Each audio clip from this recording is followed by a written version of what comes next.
नमस्कार मित्रांनो, आज 10 मार्च सावित्रीबाई फुले यांचा पुण्यदिन. सावित्रीबाई फुले यांच्याबद्दल काय सांगावे. सावित्रीबाई म्हणजे ज्ञानाचा सागर, शिक्षणाचा महामेरू, थोर समाजसेविका, तसेच प्रसिद्ध कवयित्री आणि बरेच काही.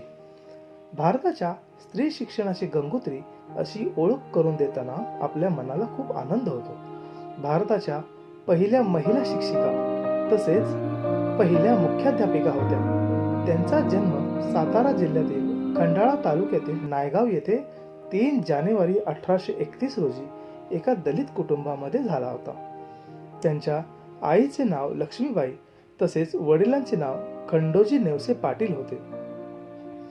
ज्या काळात स्त्री स्वातंत्र्य अस्तित्वात नव्हते अशा काळात सावित्रीबाईंचा जन्म झाला. वयाच्या केवळ 9व्या वर्षी त्यांचा विवाह 13 वर्षीय महात्मा ज्योतिबा फुले यांच्याशी झाला. सावित्रीबाई लहानपणी घरामध्ये एकदा इंग्रजी पुस्तक वाचत असताना त्यांच्या वडिलांनी ते पुस्तक काढून घेतले आणि फाडून टाकले. त्यांना समजावून सांगितले की हे शिक्षण आपल्यासाठी नव्हते. तेव्हा सावित्रीबाईंनी मनाशी निश्चय केला आणि शिक्षण क्षेत्रात क्रांती घडवून आणली. समाजात सुरू असलेला अस्पृश्यांचा लढा, अमानुष रूढी परंपरा व कर्मकांड या विरुद्ध ज्योतिबांच्या मनात ज्योत पेटत होती. या ज्योतीला प्रज्वलित ठेवण्याचे काम देखील सावित्रीबाईंनीच केले. शिक्षणाच्या प्रचारासाठी अजून काही सामाजिक कार्य करणं, स्त्रियांच्या शिक्षणाच्या बाबतीत आत्मविश्वास वाढवणं गरजेचं असल्याचे त्यांना समजून आले. त्यासाठी त्यांनी अनेक प्रयत्न केले. जात, लिंगावर आधारित भेदभाव आणि अन्यायकारक वागणूक समाजातून नाहीशी करण्यासाठी त्यांनी अनेक सामाजिक प्रयत्न केले. त्यातूनच विधवांचे होणारे केशवपन थांबवण्यासाठी नाभिक समाजातील बांधवांचा संप घडवून आणला. शिक्षण क्षेत्रात आणखी क्रांती घडवून आणण्यासाठी ज्योतिबा फुलेंसोबत त्यांनी 1 जानेवारी 1848 मध्ये पुण्यातील बुधवारपेठ येथील भिलेवाडा येथे मुलींसाठी भारतातील पहिली शाळा सुरू केली. साऱ्या कर्मठ मनुवादी समाजाच्या विरोधाला न जुमानता विवाहानंतर स्वतः शिक्षण घेतले आणि शिक्षक तसेच मुख्याध्यापिका बनून मुलींना शिकवले. केवळ 4 वर्षात 18 शाळा उघडल्या आणि यशस्वीपणे चालवल्या देखील. सुरुवातीला सावित्रीबाईंच्या शाळेत केवळ 6 मुली होत्या, पण वर्ष 1848 संपेपर्यंत ही संख्या 40 ते 45 पर्यंत पोहोचली गेली. ज्योतिरावांनी भ्रूणहत्या रोखण्यासाठी बालहत्या प्रतिबंधक गृह सुरू केले होते. ते देखील सावित्रीबाईंनी समर्थपणे सांभाळले. पोटासाठी शरीर विक्रय करणाऱ्या बाया बापड्यांना दुसऱ्यांच्या तावडीतून सोडवून त्यांना सत्यशोधक समाजात आश्रयासाठी पाठवले. 1893 साली पुण्यातील सासवड येथे झालेल्या सत्यशोधक परिषदेचे अध्यक्षपद सावित्रीबाईंनी भूषविले होते. सावित्रीबाईंच्या सामाजिक कार्याबद्दल कृतज्ञता म्हणून 1995 पासून 3 जानेवारी हा सावित्रीबाईंचा जन्मदिवस बालिका दिन म्हणून साजरा केला जातो.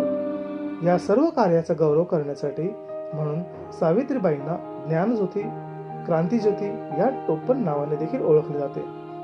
ज्योतिबांची निधनानंतर अंत्ययात्रेच्या वेळेस स्वतः सावित्रीबाईंनी टिटवे धरले होते आणि स्वतःच्या हाताने पार्थिवाला अग्नी दिला. ज्योतिबांचे दत्तक पुत्र यशवंतराव यांना कोणीही मुलगी देत नव्हते.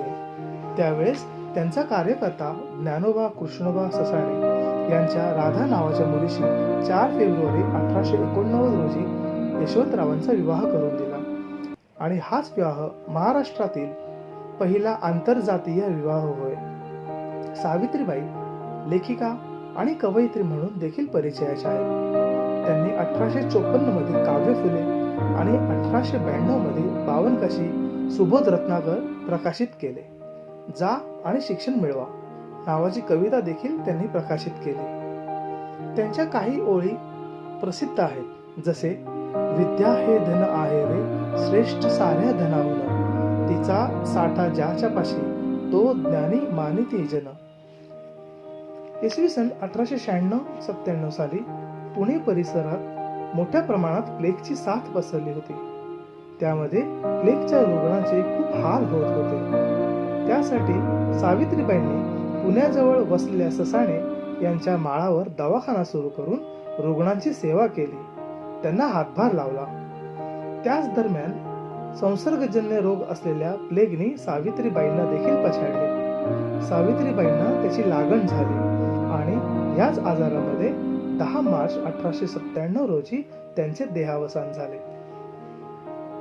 ही माहिती सावित्रीबाई फुलेंसंदर्भात जर आपल्याला आवडली असेल तर आपण माझ्या चॅनलला लाईक करा, शेअर करा, सबस्क्राईब करा आणि ह्या बाबतीतच सावित्रीबाई फुलेंचा विचार मनामध्ये घेऊन त्यांनी जे काही कार्य घडवले, शिक्षण क्षेत्रात घडवले, सामाजिक कार्य केले, त्याबद्दल त्यांना माझ्याकडून मानाचा मुजरा. धन्यवाद.